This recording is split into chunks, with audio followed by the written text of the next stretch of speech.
Olá, queridos ouvintes. Hoje é dia 24 de setembro de 2021 e estamos chegando com mais uma edição do Respira Cultura, podcast produzido pelo Departamento de Jornalismo da Rádio da Universidade. Vocês nos acompanham pelo blog da redação em urgs.br/destaques rádio, pelo Lumina Podcasts e pelas principais plataformas. Eu sou Liz de Bortoli e hoje apresentam também os jornalistas Mariana Sirena, Pedro Palaoro e André Grassi. Hoje o Respira Cultura celebra o Dia Internacional do Podcast, 30 de setembro, data criada em 2013 para promover essa forma de criação e distribuição de conteúdos em áudio. Pois é, mas quem escuta o Respira Cultura sabe que nós somos um podcast e sabe o que são podcasts, não é? Ou será que nem todo mundo? Os podcasts começaram a se popularizar há quase 20 anos, quando a evolução tecnológica permitiu gravar, editar e compartilhar áudio pela internet. Na mesma época, os tocadores digitais de música começaram a substituir gravadores e CD players.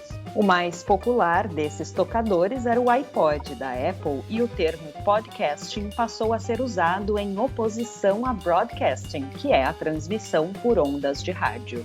Como ficam disponíveis na internet, os podcasts podem ser ouvidos a qualquer momento, mas muitas vezes também são programas radiofônicos transmitidos nas ondas de rádio ao vivo ou com um horário marcado. É o caso de alguns programas nossos da Rádio da Universidade.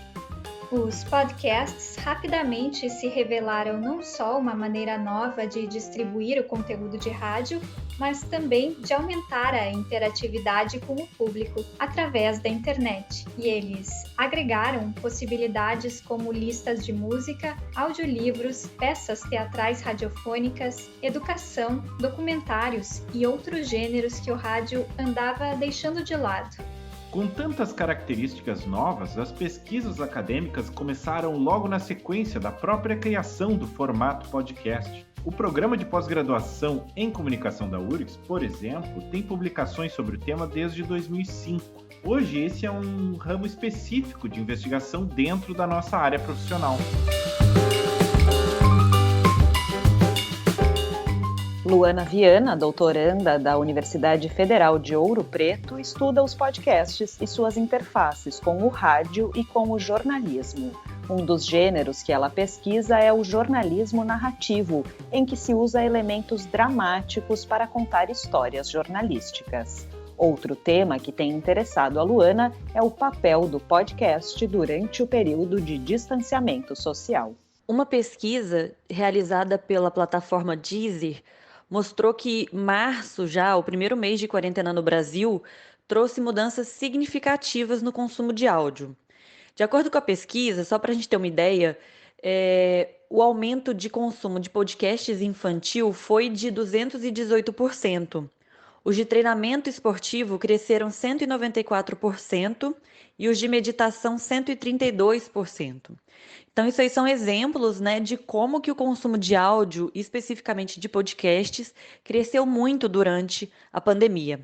Uma outra curiosidade foi também divulgada pelo Spotify, que dizia que houve mudanças no hábito de escuta. Então, se antes os podcasts eram ouvidos durante o trajeto para o trabalho, aí por volta de 7 horas da manhã, durante a pandemia, esse horário ele muda para as 10 da manhã. Como está todo mundo em casa, essa escuta ela acontece um pouco mais tarde, mas ela não deixa de acontecer. Agora, em relação à produção, eu participei de uma pesquisa com uma professora Isane Mustafa, da Federal do Maranhão, com Bruno Balacó, da Federal do Ceará, e com Luan Chagas, da Federal do Mato Grosso. Nós fizemos um mapeamento de podcasts universitários que surgiram durante a pandemia.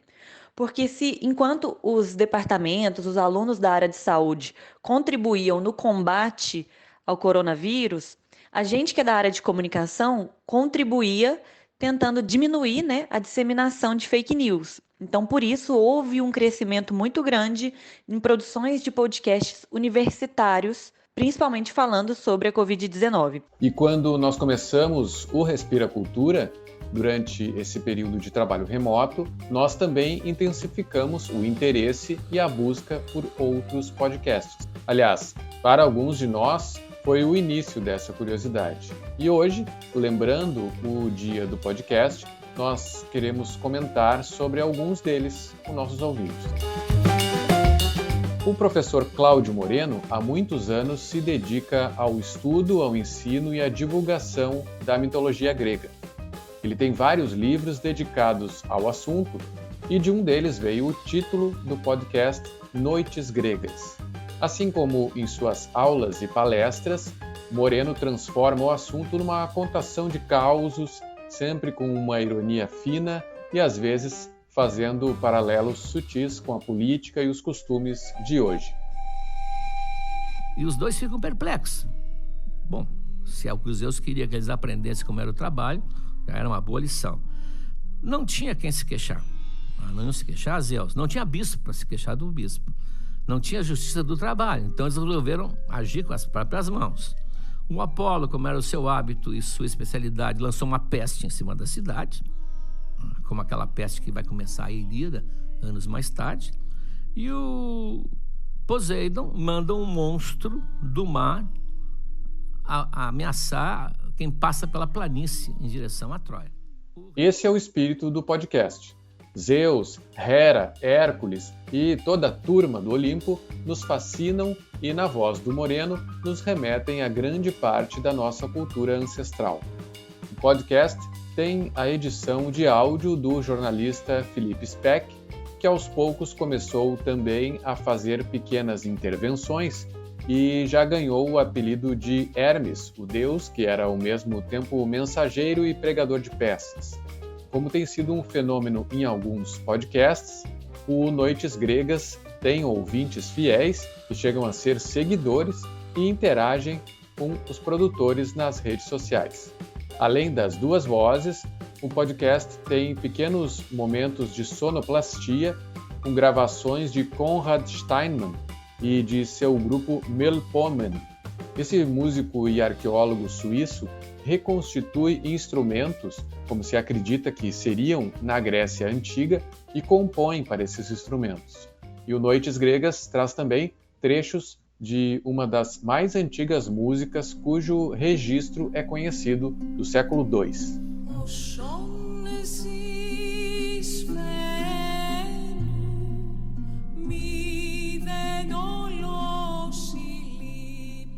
Noites Gregas está disponível gratuitamente em site próprio e nas principais plataformas, mas quem quer contribuir e se tornar assinante tem acesso a conteúdos exclusivos.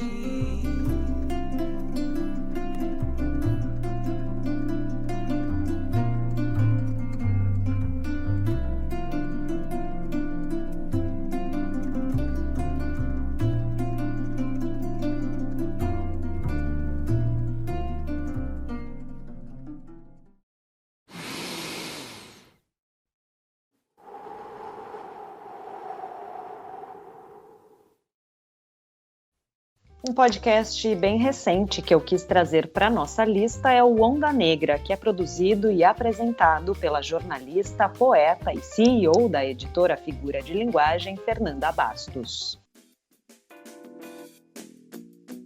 Onda Negra, uma onda de informação chegando agora até você.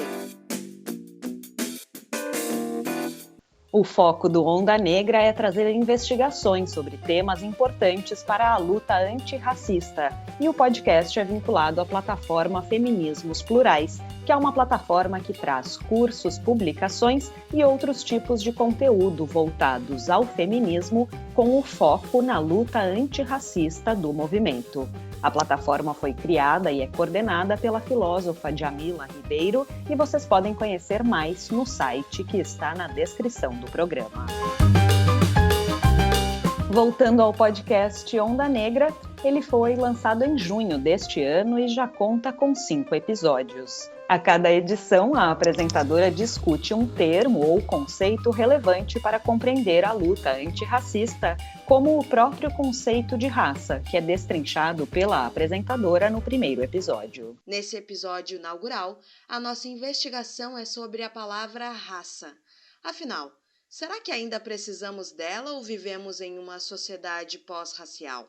O que a palavra raça ainda pode nos dizer? Um tema que também foi trazido para o podcast foi a questão das estátuas que homenageiam vendedores de pessoas escravizadas ou bandeirantes, genocidas ou toda sorte de pessoas que foram eternizadas nessas esculturas por suas conquistas violentas, desumanas e, obviamente, racistas. A gente tem acompanhado ações no mundo todo que questionam essas ditas homenagens e para falar sobre esse assunto, a Fernanda conversou com o curador e professor da UERGS, Igor Simões, e com a artista, educadora e também curadora Renata Sampaio.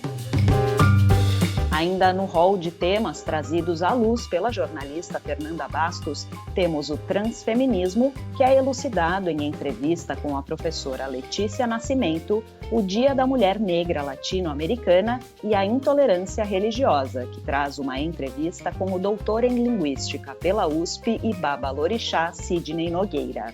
Vale a pena conferir cada um dos episódios, que tem tempo de duração variado e em algumas edições conta com entrevistas e nos fornece ferramentas para nos posicionarmos na luta antirracista e feminista. Porque, afinal de contas, essa é uma luta de todos nós. Tomando a pergunta, e eu não sou uma mulher? Letícia Nascimento nos chama a pensar sobre a interdição aos direitos de mulheres trans e travestis em nosso tempo.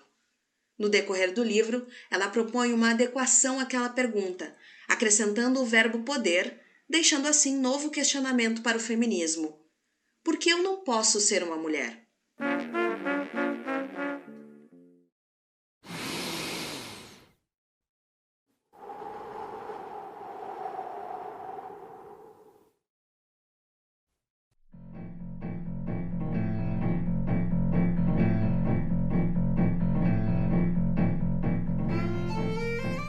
Os podcasts também são um espaço para experimentação artística.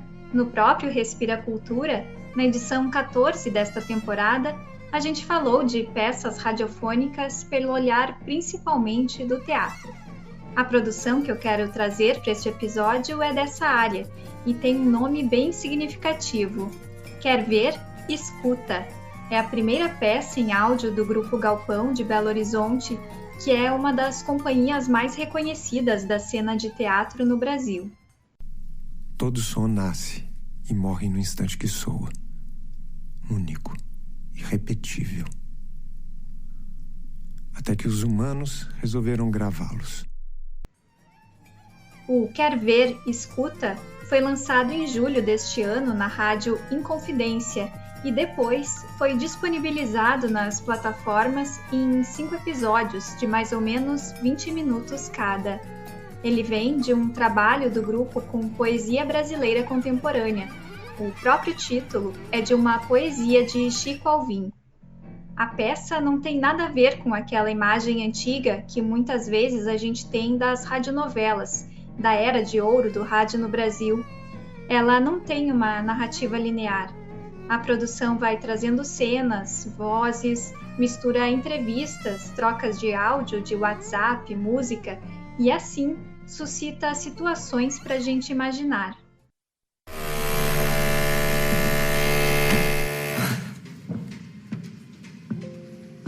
Oi, por favor. Dá para parar um pouco? Dá para fazer menos barulho?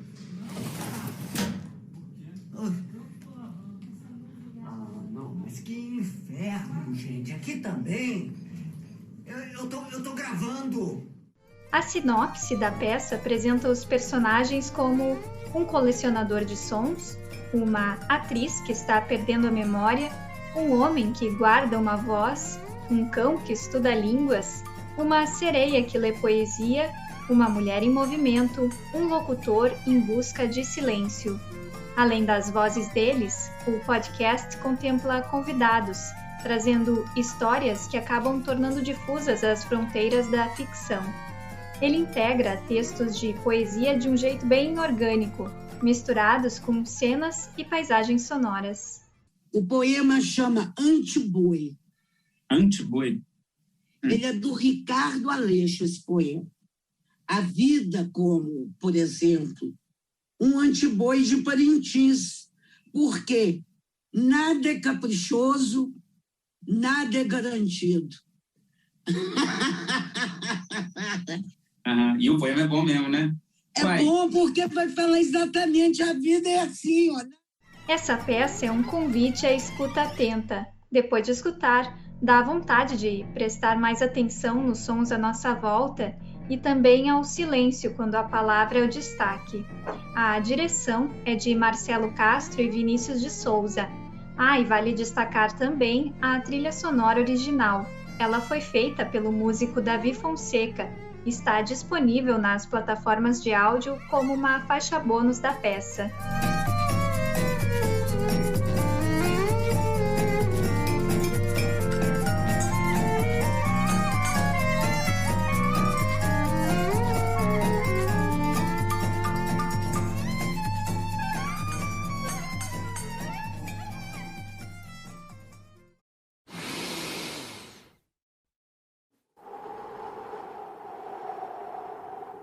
Respira Cultura. Hoje eu também destaco um podcast que traz à tona narrativas, que neste caso são histórias reais e não ficcionais. Em muitos casos, as histórias são relatadas pelos próprios personagens. No podcast Projeto Humanos, histórias de vida banais e extraordinárias são retomadas e consolidadas. É interessante o quanto o formato do podcast permite que tanto material possa ser trazido à tona e causando tanta repercussão. Teve notícia depois, mais tarde, né? Aí te chamando de terrorista, né? Então, você leva até um susto, assim. Não tinha nada de terrorismo. Tinha nada. Terroristas eram eles, contra o povo brasileiro. Para entender por que os jornais chamaram Rose de terrorista, é necessário regressar alguns anos e fazer uma breve construção do cenário político no período. –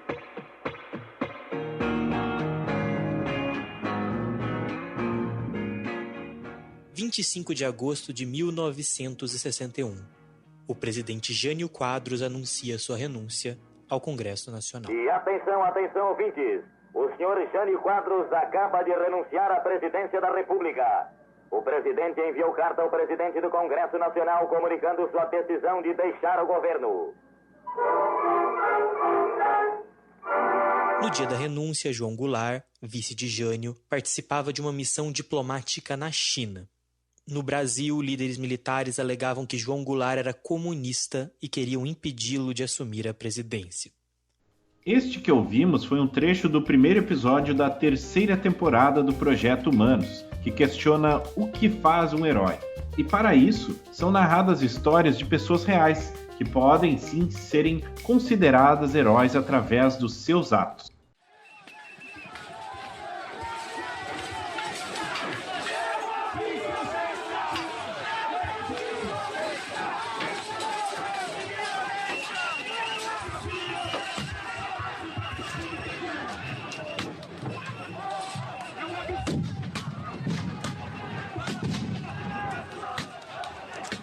De abril de 2015, quarta-feira, Centro Cívico de Curitiba. Um grupo de funcionários públicos estava há alguns dias fazendo manifestações pacíficas contrárias à votação de um projeto de lei que autorizaria o governo a utilizar o dinheiro do plano de previdência reservado dos servidores estaduais para saldar dívidas adquiridas nos últimos anos, inclusive com a própria Previdência. Para tentar evitar isso, os servidores públicos do estado do Paraná se reuniram em Curitiba em diversas passeatas e manifestações durante o mês de abril de 2015. A classe dos professores, inclusive, organizara uma greve. A esperança era que a pressão popular pudesse evitar a votação do projeto que colocaria em risco o futuro dos trabalhadores. Infelizmente, por volta das 14h30, as coisas perderam o controle e houve um ataque da polícia contra os manifestantes. Ambos os lados acusam o outro de ter puxado o gatilho primeiro, mas fica claro qual era o lado mais forte. Esse evento ficou conhecido como o Massacre de Curitiba. Existem muitos bons podcasts que beiram o documentário sonoro, e esse é um formato especialmente bem utilizado pelo jornalismo para contar histórias que permitem maior aprofundamento. Em função da possibilidade de ouvir os episódios quando quiser, é comum que os podcasts com esse formato documental tenham episódios de extensões variadas, justamente para concluírem a narrativa da melhor forma possível. Vale conferir o próprio Projeto Humanos e outros dos podcasts dedicados a contar histórias reais que estão disponíveis em todas as plataformas online.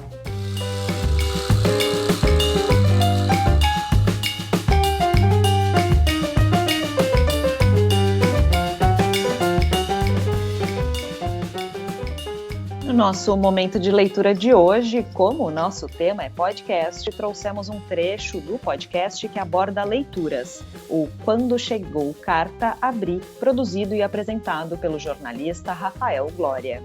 Neste trecho, o Rafael traz uma carta escrita por João Bosco após a morte de seu grande parceiro de composições, Aldir Blanc. Para nos despedirmos, vamos ler agora a carta que João Bosco escreveu para Blanc em uma rede social no dia 4 de maio de 2020. Um artista que não foi esquecido e que nunca será. De João Bosco. Peço desculpas aos que têm me procurado hoje. Não tenho condições de falar. Aldir foi mais do que um amigo para mim. Ele se confunde com a minha própria vida. A cada show, cada canção, em cada cidade, era ele que falava em mim. Mesmo quando estivemos afastados, ele esteve comigo. E quando nos reaproximamos, foi como se tivéssemos apenas nos despedido na madrugada anterior. Desde então, voltamos a nos falar ininterruptamente. Ele com aquele humor divino, sempre apaixonado pelos netos. Ele médico, eu hipocondríaco. Fomos amigos novos e antigos, mas sobretudo eternos. Não existe João sem Aldir. Felizmente, nossas canções estão aí para nos sobreviver.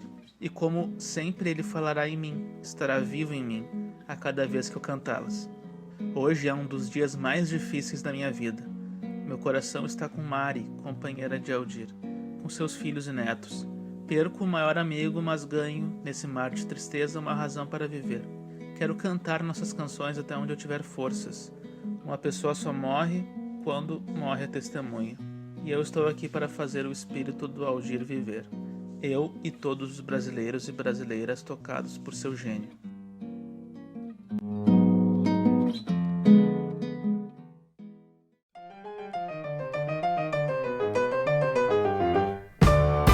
E assim, o Respira Cultura de hoje se despede por aqui. O programa teve a produção do Departamento de Jornalismo da Rádio da Universidade. A apresentação foi comigo, Liz de Bortoli, em parceria com os jornalistas Mariana Sirena, André Grassi e Pedro Palaoro, que também fez a edição de áudio. E não esquece de seguir a Rádio da Universidade nas redes sociais para não perder nenhum conteúdo. A gente volta na próxima sexta-feira pela manhã. Até lá!